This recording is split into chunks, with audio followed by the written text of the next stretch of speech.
welcome. You're watching Global Lens on News9 Live with me, Neha Khanna, and what an action-packed day it has been. The President of the United States is finally here in India. Let's get you a complete lowdown. On the eve of the much-anticipated G20 summit in New Delhi, high-octane action has already begun, with US President Joe Biden holding bilateral talks with Prime Minister Narendra Modi. This is President Biden's first official visit to India. The meeting is underway at the Prime Minister's residence as we speak. Ahead of Biden's visit, White House Press Secretary Karine Jean-Pierre said, "We commend Prime Minister Modi for his leadership of the G20 this year, and we are committed to helping ensure that India has a successful G20 summit." She went on to say, during Prime Minister Modi's visit to Washington in June, President Biden and the Prime Minister shared their determination to deliver on shared priorities at the summit.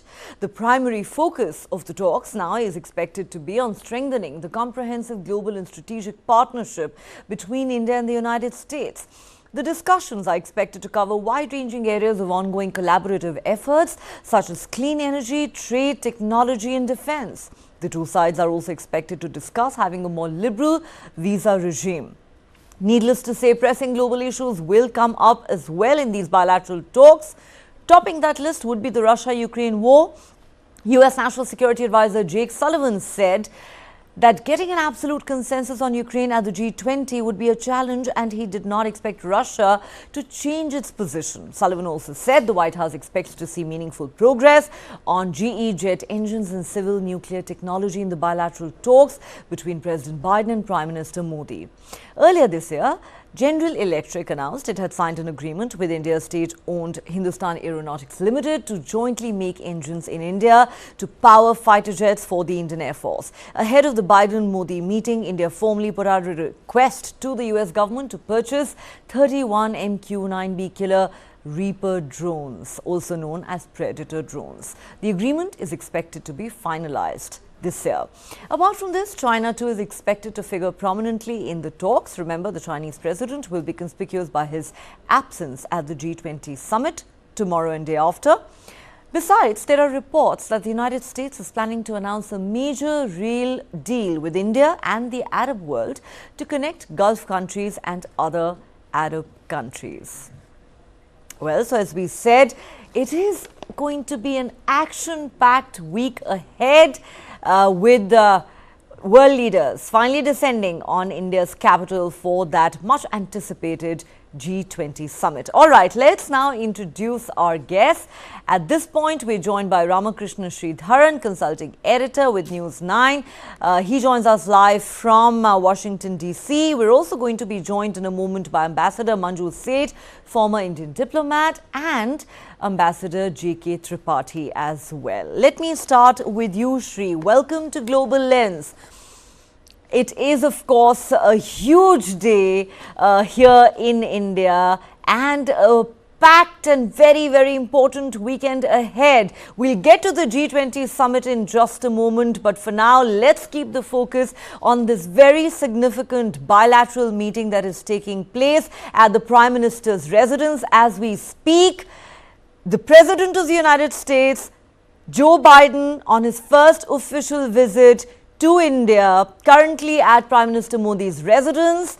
What do you think the two leaders are going to talk about? Of course, what is widely expected is that the two leaders are going to essentially build on, some of the commitments and the agreements that were arrived at during the Prime Minister's recent state visit to Washington in June this year. Right, Neha. I think the fact that Prime Minister Modi and President Biden are going to talk about issues very specific to the two countries is a given. In fact, our Prime Minister's June visit and now President Biden's first visit to India only cements the conversation that have been going forward. But Neha, I'm going to be a little contrarian here and take a guess at what Prime Minister Modi may want to do when he has this exclusive time with the President of the United States, President Biden. I think apart from the trade issues, there are two things which I think the Prime Minister will want to do, which is One, talk about U.S. How U.S. views the configuration that are now emerging in terms of, let us say, North Korea, Russia, because we know that Kim Jong-un is going to be visiting Russia shortly in a few days' time. So he'd want to get a sense from President Biden, and express his views on that as well. So that pretty much, the evolving geopolitical scenario will definitely be part of the conversation, I would imagine. And second, most importantly, Neha, I think Prime Minister Modi would want to onboard President Biden on the intransigence, the stalemate, which the G20 seems to have hit, on two major counts as far as the Sherpa talks are concerned. One is, of course, what do we do with the Russia-Ukraine war? How much of should it figure in the G20 declaration? And second, also on the issue of green energy or renewable energy. So these are two issues where I think Prime Minister Modi may want to co-opt President Biden, at least seek his help, support to shepherd some sort of agreement. As the talks now go from Sherpa to the leaders, the world leaders themselves. So I think that is something Prime Minister Modi will want to do, because I don't think he'll want this opportunity to basically be a damn squib. I think Prime Minister Modi is very personally committed to make sure that something concrete comes out of the G20 conversation. So my sense is he'll probably opt in President Biden and request his help on some sticky points. That's my reading of this evening's meeting as it gets on in the Prime Minister's house, Neha. I could be wrong, but I think as a watcher and observer, that's what I think would probably happen this evening. I tend to agree with you on that, Shri, because while, these are bilateral talks and bilateral issues will come up, but fact of the matter is that we have the historic G20 summit taking place for the first time in India tomorrow and the day after. And earlier today, India's G20 Sherpa addressed a press conference along with many other top officials, including India's Foreign Secretary. And what Amitabh Kant said, crucially, at that press conference is that, New Delhi is ready to present, a leader's statement to all the leaders who have gathered for the G20 summit. But when he was asked whether a consensus continues to be elusive, his answer obviously was far more ambivalent and ambiguous, and he said, it is hard to evolve a consensus on any issue, but we are doing our best to bring everyone on board. But what is really emerging as a headache here for India, Shri, is the fact that, in the last 1 year, we've seen China and Russia adopt a very intransigent stance on the Russia-Ukraine war. But now it seems that China has taken it a notch up. That, in Bali, when the last G20 summit took place, at least the two countries agreed to having two paragraphs that referred to the Ukraine war and that reflected the differing standpoints of the different member states. But this time we're given to understand that China has made it abundantly clear that there can be no mention whatsoever of the Ukraine war. And on the other hand, that is something that is completely unacceptable to the West. They do want a mention of the Ukraine war, which is the single biggest geopolitical issue in the world today. And therefore, really, how does India, in this tricky and very sensitive situation, find a middle path? That's right, Neha. So this is quite unfortunate, Neha, because the G20 meeting is largely about international economic cooperation, and the Russia-Ukraine war is relevant to the extent that it has an economic impact and threatens global food supply chain or impacts global food inflation.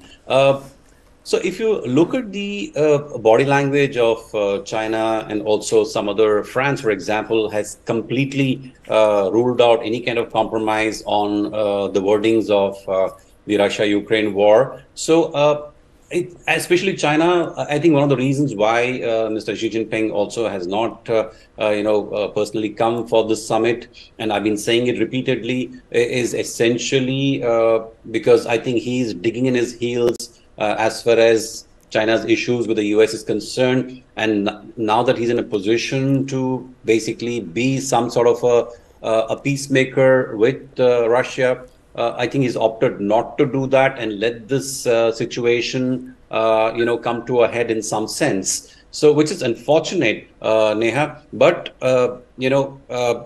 India, I'm sure, will figure out a way to get these different leaders on board. Whether you have a Xi Jinping or not, I think we have the Chinese premier who will be spoken to, and we'll also have the Russian Foreign Minister Sergei Lavrov who will be spoken to. And I think suitable pressure will be brought on these nations to not allow the Russia-Ukraine war to become the stumbling block to what the countries need. For example, we have the African Union issue. I mean, there are 55 countries that need to be brought on board as part of G20.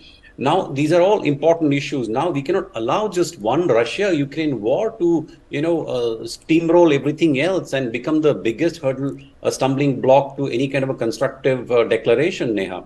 So I think it needs to be done. And I think that is why I said Prime Minister Modi will probably use his personal charm to, convince President Biden also to lend his weight to make sure that the summit does not fizzle out, that there is actually a meaningful declaration that is able to come out with suitable compromises, because ultimately the focus of G20 has to be on economic cooperation. It does not have to be on, the war. Yes, the war is important. It is having an impact on food inflation, global security, everything else. But the fact remains that there is climate change, multilateral funding of nations, which are also critical issues, given that we have African nations now joining G20. So they have to be given sufficient importance as well. So yes. Let's hope that this does not become an intractable situation, and it doesn't steamroll the G20 summit into which India has put a lot of effort, Neha. Absolutely. That's the way we'd like it to be. That's the way India would like it to be. But is that how it's going to actually pan out? Let's go across to our other guests. Ambassador Manju Seth and Ambassador J.K. Tripathi are also with us. Ambassador Seth, let me begin with you. Yes, India has been at pains to say that, we want to be the voice of the global south. We are very clear that our focus is going to be on developmental issues of growth and the challenges that face the developing world and the global south. But at the end of the day, doesn't it all boil down to that declaration, whether anyone likes it or not? And isn't it a fact that much as India and many other countries would like to see the focus on issues of development and growth, fact of the matter is that this summit as well seems to have been completely hijacked by geopolitics. It seems to have been hijacked by the Russia-Ukraine intractable issue, and the fact that China and Russia have taken an even tougher position this time round than they did in Bali, leading many to even ask the question, is there going to be a New Delhi declaration after all? What are your thoughts on this? And do you believe that that is going to be the primary focus of even the bilateral talks that are taking place tonight between Prime Minister Modi and President Biden? I don't think it'll be the primary focus, but definitely it will be an area of focus and a point for discussion, because the only sort of positive thing is that President Biden said we want to ensure the success of India's G20 presidency. So there is some hope that they might tone down what they want to put into the declaration, but it's very difficult to say at the moment, because what the G7, all G7 countries are quite emphatic that they would like to see a reference, but how strong that reference will be, that may have to be toned down. We have to wait and see for that after the meeting. And we should not allow, India would not allow the whole agenda to be hijacked by this issue. But with China and Russia both insisting that not even a mention should be there, I think that might be a problem. But I think we have to try and find, and so during that bilateral meeting, they would definitely discuss this and see how to find a solution.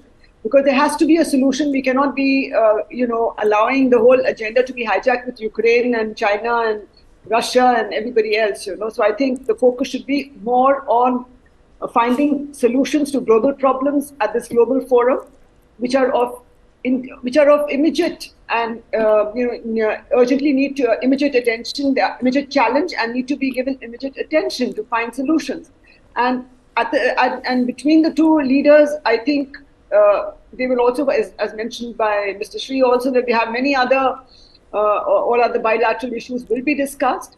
But coming back to the China factor, I think they're also objecting to India's mention of the fact that the debt restructuring and the debt of poor countries, and it was an indirect reference to what China has done in all the neighboring and smaller countries around the world in its so-called debt trap diplomacy. So that is another area where we would have to look and see if we can find a better solution and arrive at a consensus, because without consensus and a commitment to implement any of the issues included in the statement declaration, or it might even be a chair's summary, we don't know. It remains to be seen how it will pan out, because up till now we have seen at all the up to the ministerial level meetings that have taken place across the country on all the various issues that are central to the G20 summit. There has been consensus on their outcomes, but every time any mention of the Ukraine-Russia war has been very strongly opposed by both by Russia and China, and they have not allowed a joint communique or a joint statement to be issued even at the foreign ministers level. So I think it looks a little difficult at the moment, but yes, given the good relationship between both President Biden and PM Modi, there is some hope and there is some optimism. I think I'm a little optimistic, but not very optimistic, that they might find some via media to ensure that a Delhi declaration is issued. Otherwise, it might have to just be a summary by the chair or by the president, whatever the chair's summary or president's summary they would call it. But we have to wait and see how it goes, how it pans out. Absolutely. That is the real concern, isn't it? It's interesting, Ambassador Seth there talked about how China has objected to even references to debt restructuring. Fact of the matter is China seems to be objecting to everything. Climate action, renewable energy, Russia-Ukraine war, you name it.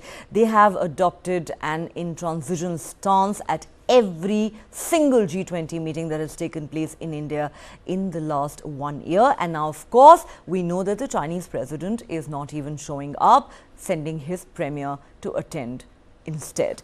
Let me go across to Ambassador Tripathi at this point. Ambassador Tripathi, much as India would like the focus to be on the global south and issues of development, etc., etc., fact of the matter is we do find ourselves in a situation where there is a very real threat of the G20 summit, where the stakes, of course, are incredibly high, being hijacked by geopolitics, by the Russia-Ukraine war in particular, thanks to the stance of these two countries, Russia and China. As has been pointed out correctly, of course, by Ambassador Seth, that there have been so many G20 meetings up till now. There's not been a joint communique or a joint statement issued at the end of even one of those meetings, because these two countries were essentially blocking, those joint communiques every single time. How optimistic can we be that things are going to dramatically change over the next 48 hours? Time is clearly of the essence here. Just earlier today, I interviewed the German ambassador to India, who was very clear that there has to be a reference to the Ukraine war in an appropriate manner, as he put it. The G7 is very clear. There has to be a mention of Ukraine. There has to be a condemnation of Russia. And Russia and China have taken an extreme position that there cannot even be a reference to the war. How are we going to find a via media? And at the end of the day, sir, as somebody who has served as a diplomat for a long time, I'll ask you this. Does the success or otherwise of a summit boil down to whether there is indeed a consensus and a joint statement or leaders' declaration issued at the end of it or not? Well, Neha, it is quite unfortunate that despite the fact that G20's mandate or aim was basically economic progress of the world, our G20 members, despite this, uh, the whole thing, the whole conference, the whole summit has been hijacked by Russia-Ukraine war in such a way that if India acquired the presidency, all the meetings of working groups or other groups under three verticals have invariably mentioned, be it women development, be it women-led development, be it climate change, be it anti-corruption. All the documents issued after the working group have invariably mentioned Russia-Ukraine war and expectedly because of the insistence of the G7 countries. Now, certainly it is a big task for India, but I think what the gesture that President Biden, a head of state, head of the most powerful country, had by throwing all the protocol out of him, went straight from the airport to Prime Minister's residence. This shows how much respect he has for the Prime Minister.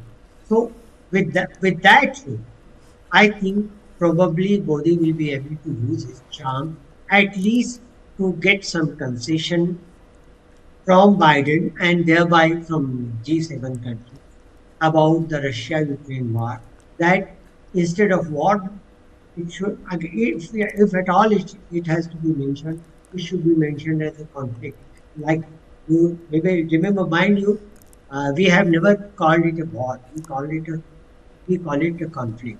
And whether Russia will be mentioned explicitly or not, that we are not sure.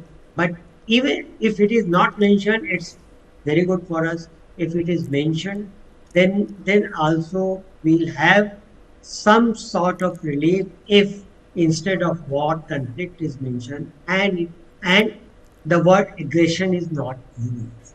That is there because on all other items, I do hope that there will be some sort of agreement between the leaders of this summit. As regards China and Russia, yes, Chinese president has not come, Russian president has not come. Russian president's absence is understood because he is preoccupied with the war. Chinese president has not come, but as Jayashankar has said, it hardly matters because these two countries have not boycotted the summit. They have sent their representatives, and certainly these representatives would have come with a clear-cut brief from their masters, from their presidents, that what we speak, what we want, where to budget. And I think on each and every step they will be consulting their respective presidents. So I for one am hopeful that on some issues like climate change, where India, Russia, and China all see eye to eye, or like climate change, like digital payment interface, like you can say SDGs, different SDGs, food security, there will be a consensus. But then, as Manju has clearly stated, that when it comes to the debt restructuring, or even when it comes to reforms in WTO, IMF, and World Bank, maybe China would put a spanner in the wheel because of two reasons. One, debt structuring, anything passed on debt structuring will go against the Chinese debt trap policy. Similarly, reforms in IMF and WB, because IMF's policies, IMF's loan policies, extending policies for extending loan have been lopsided and have been in favor of the big countries, which though poor countries are railing against it, like Pakistan. But what happens is that this gives this these difficult conditions put by the IMF gives China a leverage to put forth its own debt policy. So that's why China would perhaps not want IMF conditions to be softened, because that will harm its own economic policies. But barring these two, I think on other issues like water conservation, anti-corruption, on these issues, perhaps there would be a consensus. But it will have to be seen whether Prime Minister Modi is able to skillfully convince Biden and thereby meaning the G7 countries to take a softer stand on the Russia-Ukraine issue. Because when it was in Bali it was the president of Indonesia was not that powerful, that was not able to use his charm offensive. But Modi, on the contrary, Modi will be able to do that.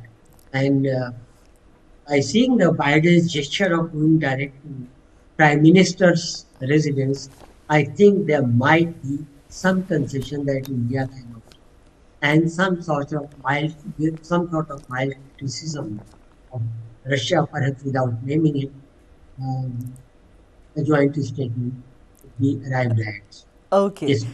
It's quite interesting, sir. I like how you've repeatedly referred to Prime Minister Modi's charm, and how you're hoping that he will leverage it, in his meeting with President Biden and extract some much-needed concession from the United States and the G7 at a very critical time for India, which is getting ready to host the G20 summit. And also, thank you, sir, for elaborating on all those multiple areas where China has thrown a spanner in the works already, in fact, in the run-up to the G20 summit. Let me go back to Shri at this point. Shri, Ambassador Tripathi seems to be in agreement with you. He believes that Prime Minister Modi tonight is using his charm offensive on President Biden, his guest, and hoping to extract some much-needed concessions from him. Now, Ambassador Tripathi makes the point that perhaps there will be an attempt on part of New Delhi to convince the G7 to not refer directly to Russia's aggression or use any words of condemnation, and to not call the war, but use the term conflict instead. Now, if, Biden and the G7 do in fact come around, I would say that would be quite a climb down. The question is, do you think President Biden and the G7 nations would be willing to go that far to accommodate India and to ensure that, at the end of the day, this summit is seen as a successful one with a positive and substantive outcome? Do you think they'll be willing to go that far? Because so far we've seen that nothing short of a strong condemnation of Russia has really worked for them. So, Neha, I think some sort of a concession from Western nations could come and should come. Let me explain why. Because just because we make a small concession in terms of how we describe the conflict that's taking place in, between Russia and Ukraine right now, does not in any way impact what Western nations are doing in terms of trying to help Ukraine to win the battle. Right. So that is the big thing for the Western nations. I mean, they are arming, equipping Ukraine. They spend billions and billions of dollars. We discussed that the other day on the show. So I think it'll be a small concession for Western nations to make in the interest of the larger gain that a large part of humanity stands to make by certain commitments that the nations can do. For example, the other elephant in the room is on renewable energy. Now, Saudi Arabia is also opposed to it. China is opposed to it. Russia is opposed to it. And let's be frank, India is also not ready right now to move entirely away from fossil fuel to a path which is completely driven by green energy. So I think that concession may also happen. But even on the Russia-Ukraine war, I think India may be able to, drive some sort of a compromise. And we will probably see some sort of a declaration that comes through. I think it's in the interest of the world that a meaningful declaration comes out, which, veers the world away from a destructive course to a more constructive and course of international economic cooperation. Neha, so I'm hopeful that the Western nations will see merit in giving a little bit of concession, because it doesn't in any way affect their support to Ukraine in the real sense of like sending in equipment, military hardware, or even financial help, Neha. Right. But again, the question really is, will they be willing to go that far and actually grant that concession which New Delhi really does need at this point in time? All right, we're waiting to get some update from the Prime Minister's residence here in New Delhi, where bilateral talks between President Biden and Prime Minister Narendra Modi are currently on. We will hopefully have some visuals, some pictures of that meeting sooner rather than later, and we're also hoping to get some sort of a statement from the two sides on what has been discussed between the two leaders ahead of the G20 summit. Let me go back to Ambassador Manju Seth at this point as we wait for those updates to come from the Prime Minister's residence. Ambassador Seth, I want to draw your attention to what the ambassador of Germany told me earlier today. I interviewed him on the eve of the G20 summit, and the German ambassador, Dr. Philipp Ackermann, very interestingly said this to me, that this is a very, very tough year for a G20 presidency. This is probably the toughest year for anyone to hold the G20 presidency, and I do not envy my Indian colleagues.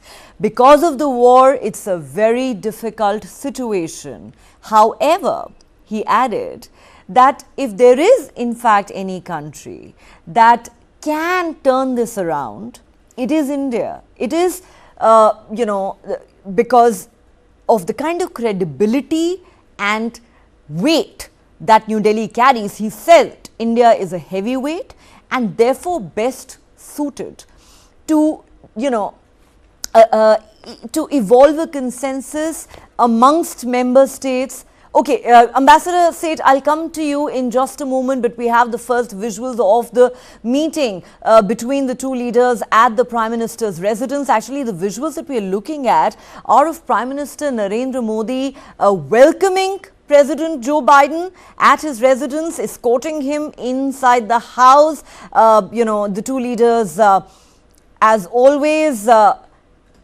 hugging each other, going beyond the customary handshake. There is always that display of warmth and affection and personal camaraderie. That's quite evident. There you have it, that handshake just before the bilateral talks. These are pictures from the Prime Minister's residence, ladies and gentlemen, of the bilateral talks that are taking place currently. We're given to understand they're still on. Those are pictures of the two delegations seated together at the Prime Minister's residence as they are locked in some very, very crucial talks and negotiations on the eve of India's G20 summit. All right, we will play out those visuals for you again in just a moment. But let me go back to Ambassador Seth at this point. Ambassador Seth, of course, we're waiting to hear more on what happened at these talks. But like I was saying, The German ambassador earlier today telling me this is the toughest year for a G20 presidency because of the war, but India is perhaps best suited to bring all member states on board and evolve a consensus because it is a heavy weight, because of the credibility that it carries. And he said he was confident that there would be a New Delhi declaration at the end of it. But of course, he minced no words that it is going to be a huge challenge. The question really is, do you agree with the other two panelists who say that perhaps Prime Minister Modi will go out of his way tonight to extract a concession or two from President Biden in the hope that there can be some sort of a meeting ground at the end of the summit?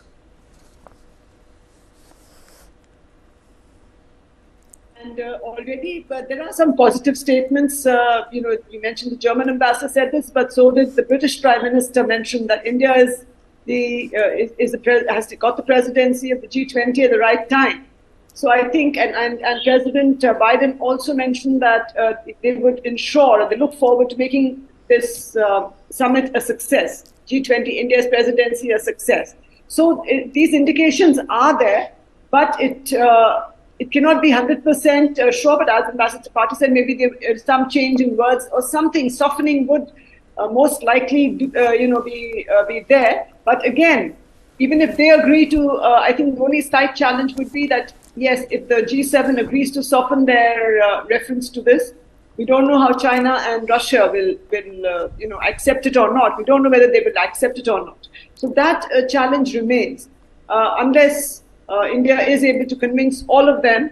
But I think they will try. They will definitely try and convince and talk to President Joe Biden to make him understand that this is an important, it's important not only for the G20 but for the world and for the G7 as well, to have a successful outcome and have a Delhi declaration. I think that he will be able to convince them, but I'm not 100% sure still, and I'm slightly a spirit of pessimism is still there, that whether it will actually happen, because as I said, even if the G7, President Biden, all agree to sort of scale down the reference to the war, to the conflict, I'm not so sure that Russia and China would even find that acceptable. And as you yourself mentioned, they've been objecting at every meeting to a lot of things,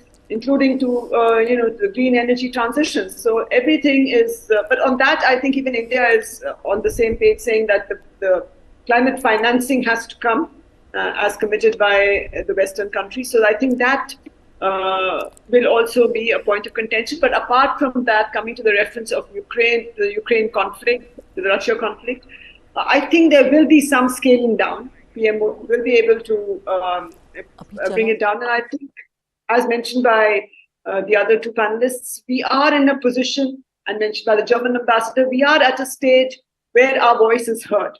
India's voice is heard. And so I think there might be a 90% chance of something coming out, and a successful Delhi declaration being issued at the end of the meeting. I don't blame you at all, Ambassador Seth, for your pessimism, or shall we say, absence of optimism, because, much as we all want the summit to be a grand success, as she said, so much effort has gone into it, India's 100% committed to its agenda, to its developmental agenda. Yet we find ourselves in a situation which is very, very sticky, to say the least. Let me go back to Ambassador Tripathi at this point. Sir, we know what the stumbling blocks are. And, you suggested a while ago that perhaps Prime Minister Modi can extract some concession from the G7 nations led by the U.S. And, perhaps this is something that is being discussed between the two leaders as we speak. But the question really is, do you believe that the US will be willing to go that far? Do you believe the Western nations would be willing to go that far? in a sense, to accommodate India? You see, Neha, there are two things which make me hopeful about this. One is that all the G7 nations have extremely praised India for successful summit. And as you yourself have been telling that German ambassador has clearly said that it is the toughest presidency of G20, and but we are sure that India will do something. India will be able to turn it around. So one is now that all the G7 members have unanimously praised India for its successful meeting, they would not like to be branded as spoil sports. Secondly, even if the joint statement or joint declaration is toned down, it goes down the issue of the mention of Ukraine-Russia war or not. But irrespective of that, what happens is war will go on. It is not that if it is toned down, then West or NATO will stop. They will go on. So for them, it doesn't matter much.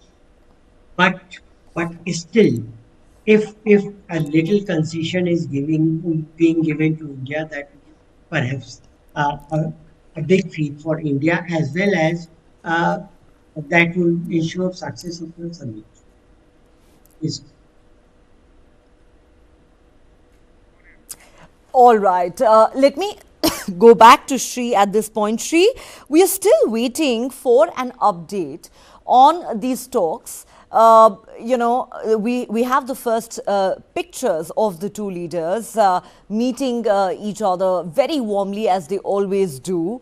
And the hope is that the personal friendship and camaraderie that the two leaders share will now actually come to New Delhi's rescue, as it were, because this is really a sticky situation for New Delhi as the host of the G20 summit this time around.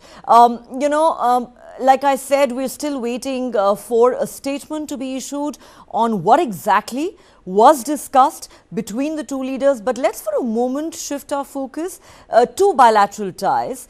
Inevitably, the G20 summit and all these ticklish issues would have come up. But, these bilateral talks were essentially aimed at also further deepening bilateral ties between the two countries and further building on some very crucial measures that were taken just in June this year during Prime Minister Narendra Modi's historic state visit to the United States, when, it was widely reported that the relationship actually was taken to a new level with some unprecedented defense deals, for example, being signed between the two countries with, the involvement of technology transfer. As far as some of those issues are concerned, the GE-HAL deal, for example, we know it was cleared by the U.S. Congress just a few days ago. There's been this talk about how these two leaders are going to further make sure that those issues sort of gather momentum. How much of that are we likely to see as a result of the talks that are taking place tonight?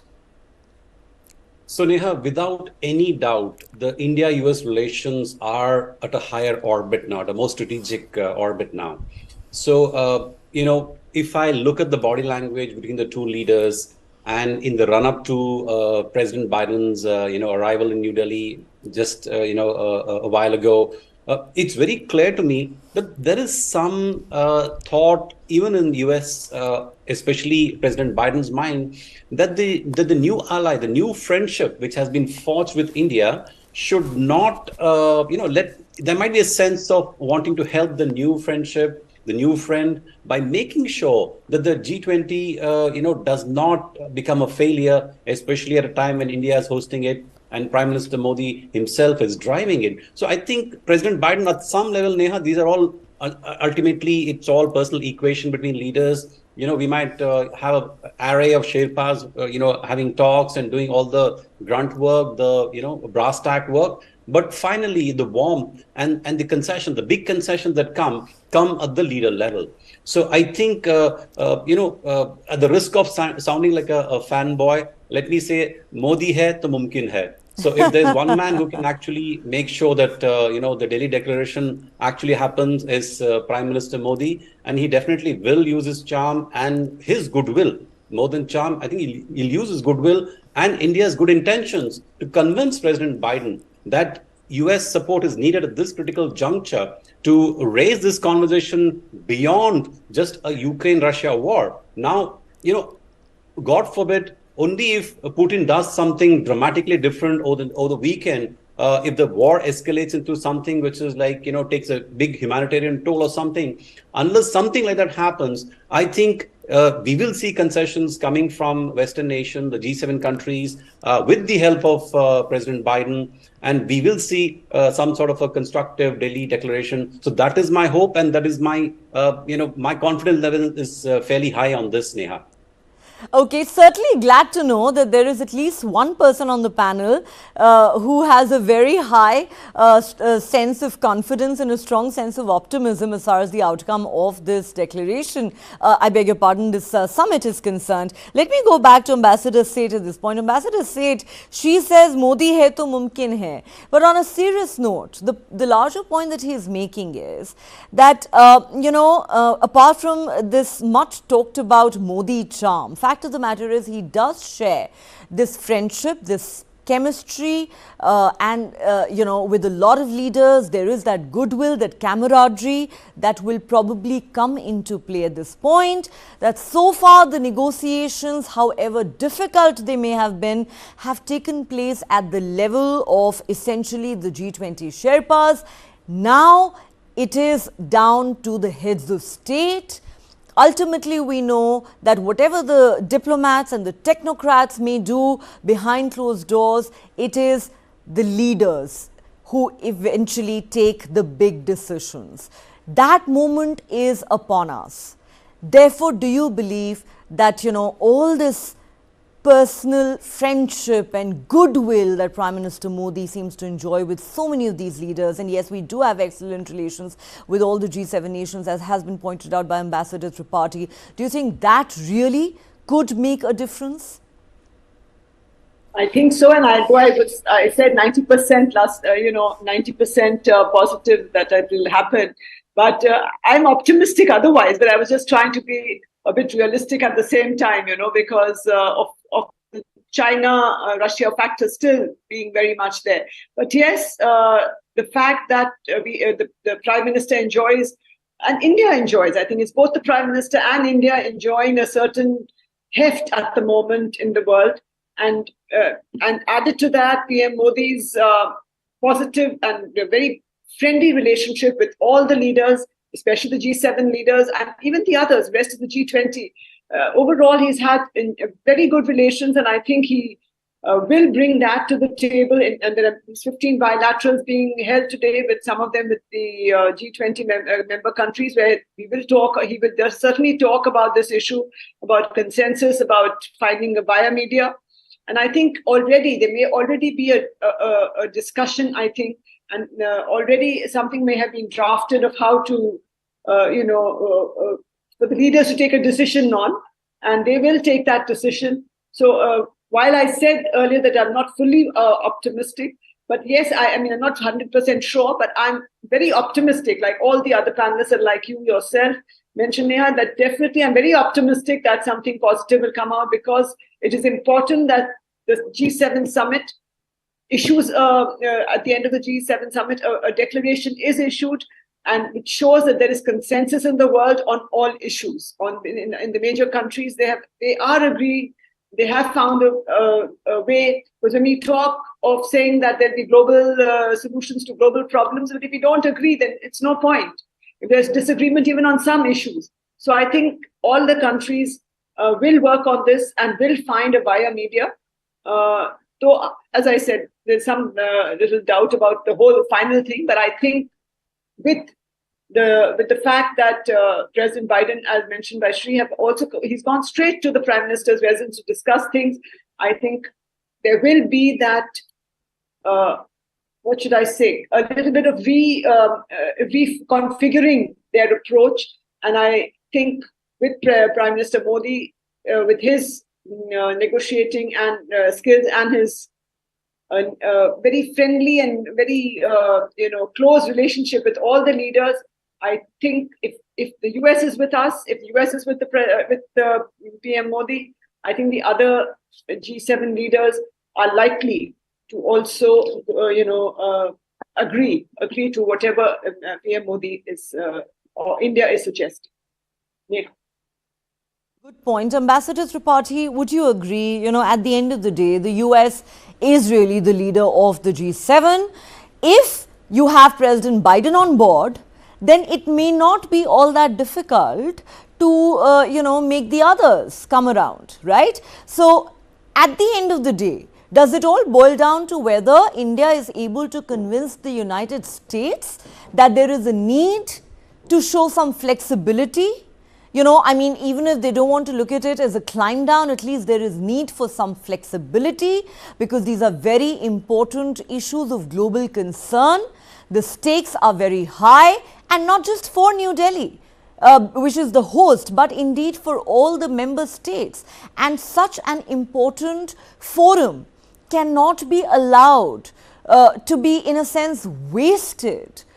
Such an opportunity cannot be allowed to be wasted. Do you think it all comes down to whether we can convince President Biden on this? Yes, exactly, yeah. Because for me, it appears that the stakes are as high for Biden as for Modi.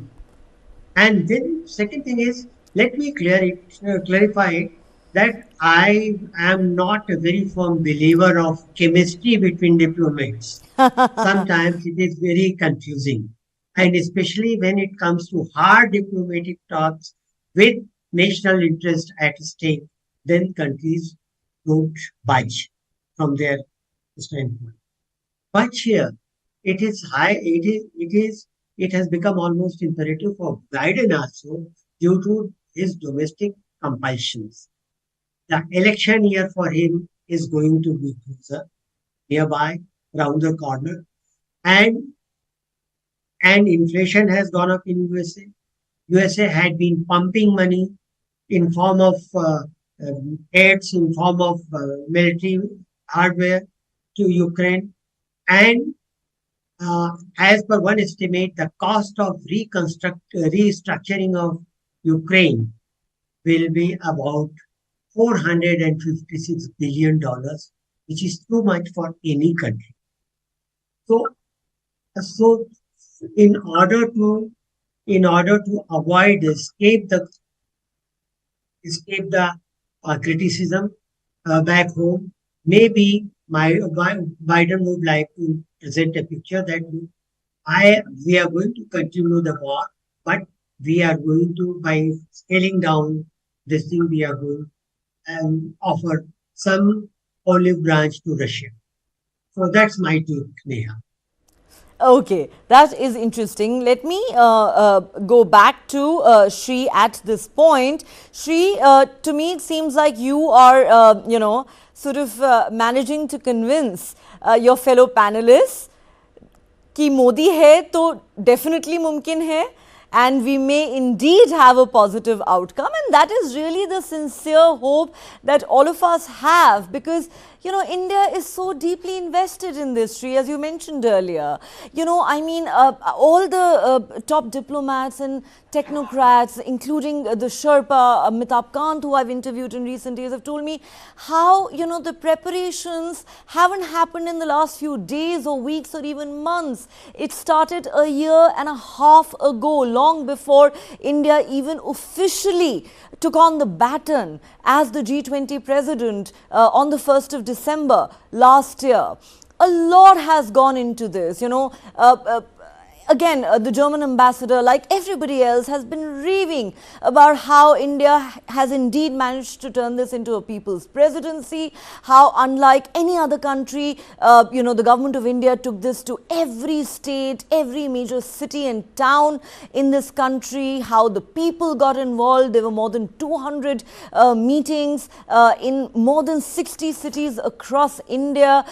Funnily enough, the German ambassador told me that when we had the G20 presidency, the only time people found out about it is when there was violent protests and looting on the streets. However, here in India, it's a celebration and you cannot escape the mention of G20 wherever you go in this country today. Every Indian is acutely aware of the fact that we are hosting the G20 summit.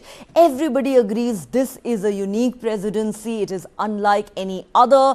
It is going to leave behind a rich legacy. And the last thing we need is for it to be dented or tainted in any way by geopolitics or, one issue like the Russia-Ukraine war. And one is not saying that it's insignificant, but there is so much at stake here. Yeah. So Neha, just quickly on the point of, how India has marketed the G20 well, obviously there was some American official also who said that U.S. knew that a G20 could be marketed like this. So this is exceptional, the way India has mounted the whole G20 presidency this year. But coming back to why I'm hopeful, Neha, about even Russia coming on board is because, see, Russia is not in doubt of India's friendship. The fact that we have abstained from siding with the Western power in imposing sanctions or denouncing, Russia in the way the Western powers have, I think they appreciate it. And our relationship with Russia, is like decades old, and it's going to continue for several decades to come. I mean, our military equipment is driven by Russian hardware, and we are going to be buying Russian hardware for a long time. We are buying oil from Russia at a time when it wanted buyers. There were sanctions on it. We convinced the world community that allow us to buy Russian oil because India as an energy intensive country needs it.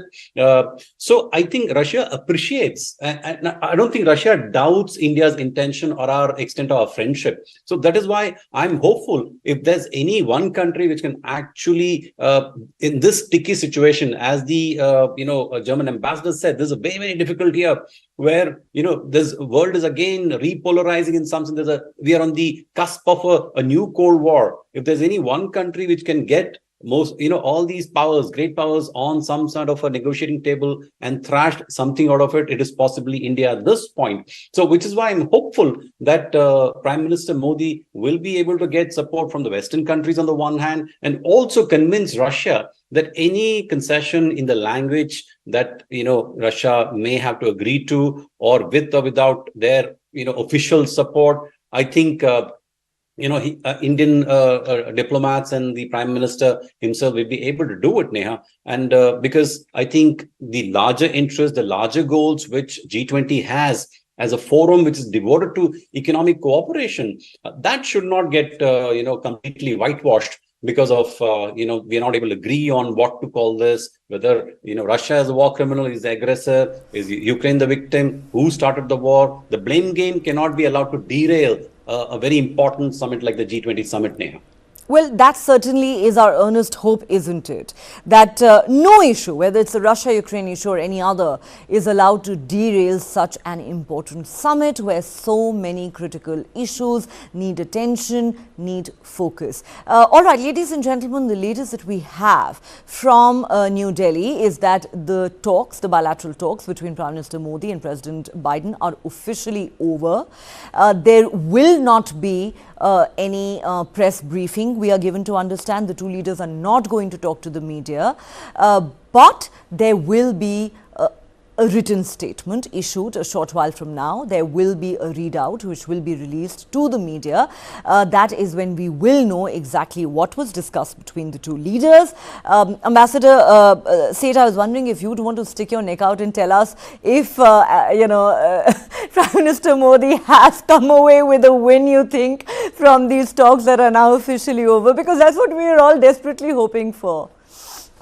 We're all hoping for that, and If there is going to be a statement, I think they will not reveal that right now. It will be revealed only at the summit or after the summit. But I think if you look at the statement, if there are any positive indications of a mutual understanding or some, couched in a different way, and how good the meeting was, then maybe there is a hope for much more optimism and for something coming out. But if Russia, and maybe not so much China, it's Russia mainly, if Russia agrees, and Russia has, I think the Russian president has spoken to PM Modi, Yes. which before the summit, and saying why he couldn't attend, whereas President Xi has not conveyed anything of the kind. So I don't think China will be able to do much if Russia does come on board. And that is the question I wanted to ask you, Ambassador Seth, because she has a point that while we've been talking ad nauseum about how it's important to bring the United States on board, and let's certainly hope that, Prime Minister Modi manages that with President Biden, but at the same time, we cannot ignore the fact that India has a very strong ties with Russia. We have a long-standing relationship with this country, and it's also a fact, Ambassador Seth, that we are one of a handful of countries in the world that did not turn on Russia after its invasion of Ukraine. We're one country that refused to condemn Russia. We abstained from every single vote that happened at the United Nations Security Council. We were not party to a single statement that denounced Russia's actions against Ukraine. Surely that should count for something? In addition to this, very important relationship and partnership that the two countries have enjoyed for such a long time. And as you said, the very fact that President Putin himself called Prime Minister Modi a few days back and conveyed to him his inability to attend the G20 summit. Absolutely, the relationship is very strong. And though there has been some dilution, because I think, but Russia also understands that why India needed to strengthen its relations with the US and with other countries and join the Quad. It does understand, I'm quite sure. So the fact that India and Russia ties go back so many decades, and they've really been strong. And as you mentioned, India did not in any way indicate at any point of time, that Russia was to blame. And as you mentioned, India maintained a kind of neutral stance, and as a matter of fact, every opportunity was taken to say that the war needs to end, sovereignty of countries territorial integrity needs to be ensured, and countries should, all countries need to talk about finding peace and not talking of war. So we've been talking about all this, and I think Russia has understood and Russia has appreciated India's stand. That we didn't condemn them, even in Indonesia, when the situation was getting so difficult. India was able to find a solution. But this, all sides seemed to have got very, very stuck in their position. They sort of dug in their heels, or all sides, G7 as well as Russia and China. China supporting Russia, but if Russia, I think, given the strong friendship, it depends on what the final formulation is, but I think Russia will be able to we will be able to convince Russia. But again, it depends on finally what is that formulation to which the G7 have agreed, and I think India should be able to convince them. But as I mentioned, 1%, I'm still a little pessimistic. But I think India should be able to convince them, and there might be a positive outcome because of the statements, including by the German ambassador, by the US president, by the UK prime minister, that this summit has to be a success. India has to be, have a successful presidency. So all of them have been talking about that. So that is an indication that they will find a way out to make this a success. And I think if you look at it over the years, one of the elements or one of the indications of success is issuing of a joint declaration. So let's keep our fingers crossed and hope for the best. Absolutely. But Sri, let me ask you this question. you know, let's look at a hypothetical scenario where we're able to bring the G7 led by the United States to give us a concession or two, show some flexibility on the wording of the declaration, and let's say that, you know, we're also able to leverage our long-standing friendship with Russia. And like I said, the fact that we're one of the very few countries to have, in a sense, stood by Russia even at a time when it's an international pariah should certainly count for something. But you know, let's say even if we were to extract concessions from both these sides, which right now sounds like you know, utopia, where does that still leave us with China? Because China is a country that seems to have an axe to grind against everyone. It has an axe to grind against India. I mean, look at the conduct of the president. He's not here for the G20 summit. He's not bothered to convey anything to the Prime Minister of India. China certainly has an axe to grind against the United States.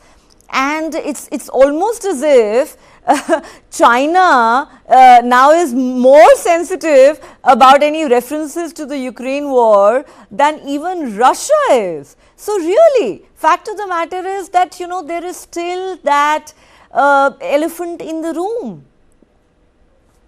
So, Neha, actually, you know, China has also, you know, called for peace and, you know, for talks in the Russia-Ukraine, you know, war that's going on. But the point is very simple. If Russia says, okay, we are, you know, happy with this wording, which has been, you know, thrashed out after the negotiations, there is really actually no ground for China to dig its heels in and say that, oh, it's not acceptable to us, because it's not really a party involved in this issue at all. China is involved in this only because right now it makes strategic sense for it to partner with Russia at a time when US has gone against it. Okay, when US is imposing sanctions and China runs the risk of getting isolated on the world stage, you know, so it needs an ally, and has found you know, a pre-Cold War you know, ally in Russia. So otherwise, China actually has no stake or no say in this Russia-Ukraine war in that sense. So I don't think we need to worry too much about... I'm sorry to interrupt you, Sri. While China is obviously not party to this war, but China loves to rain on everyone's parade. That is the problem. Yeah, but once, you know, Russia, maybe Mr. Putin convinces Xi not to do so, he may be willing to let this go, because ultimately, you know, China will you know, end up looking worse if it were to object to something that even Russia is okay with, right? So I don't think China will do that, Neha. But the fact remains that China has announced, you know, before the start of the war, a limitless friendship with Russia. Whatever that means, it basically means that no matter what you do, we are there to support you. And that's in light of the new equation, the new emerging global equation, geopolitical equation. So I think our key focus should be on convincing the G7 countries on the one hand, starting with the US, and second, Russia, that this is something that needs to be done in the interest of G20 and the new countries that are going to come on board and the future of the world itself. So the commitments that we make as countries should be, you know, bound on everyone. And this is the right path for the world to take. So if you're able to convince Russia and G7 countries, I don't think China really matters in this particular context, Neha. All right. As we wrap up this discussion, Ambassador Seth, let me ask you this question. As I've said so many times on this show, you know, we as Indians are invested in the success of this summit, and we're all hoping that, you know, everything falls into place, it all works out in the end, not just in India's interest, really, but in the interest of the world, in the interest of the G20 as an institution, as a forum, which is very important, you know, to take up important issues, especially for, you know, the less privileged, the developing world. But considering that the focus is on this sticky issue, you know, if I were to ask you this question, ma'am, according to you, what could be that one magic formula that could convince all sides to come on board and say, all right, let's give up our entrenched positions, we can, continue to stick to our stance the way we want to after the G20 summit. But for the sake of not just the host country, India, but for all the countries involved in this entire effort, let's, for God's sake, arrive at a declaration.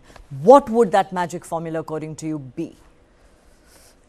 Magic formula is very difficult to say, but yes, I do think the fact that I think India would be the magic formula. If you know what I mean. India, because now India's voice is being heard. India is becoming more as a market, as a partner with all the G7 countries and other countries as well. I think India's image, India's participation, partnerships have all strengthened to a certain level. And today, India enjoys a certain heft in world affairs, and global affairs. And all countries, especially even after the COVID-19 and our vaccine Maitri, and we have been helping all other countries, rushing aid, etc., and the vaccine Maitri and many other sort of general approach of India over the years has, and our strengthening of our economy and as a market, and also the fact that China's assertiveness has made countries compare India's approach to development assistance and China's development assistance. So all these factors together have helped increase India's heft, India's image. And as I said, India, I think, might be the magic word. That because India is saying so, maybe that could be the magic word. And India is important in each partnership with all the countries. Absolutely. And if anyone can, India can. I think that is one issue that there seems to be a consensus on. On that note, Shri, Ambassador Seth and Ambassador Tripathi, thank you so much for joining us on this special edition of Global Lens on a very important day when the US President is in town and when we are getting ready for that all-important G20 summit. All right.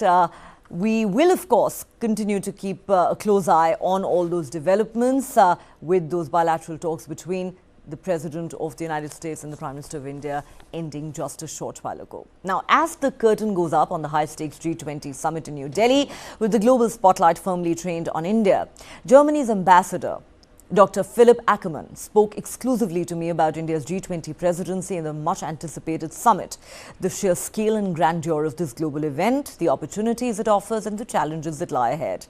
Commending India for its G20 presidency, he said India has taken G20 to the next level. Acknowledging the challenges in involving a consensus among member states on the prickly issue of the Russia-Ukraine war, given the sharply divergent views, the ambassador said this is a very tough time for a G20 presidency, possibly the toughest year because of the Ukraine war. Adding that he doesn't envy his Indian colleagues, Ambassador Ackermann said that India is the country perhaps best suited to find a solution to this very difficult situation. He expressed the confidence that the Indian side, with the help of others, will find a solution and that there will be a Delhi declaration after all.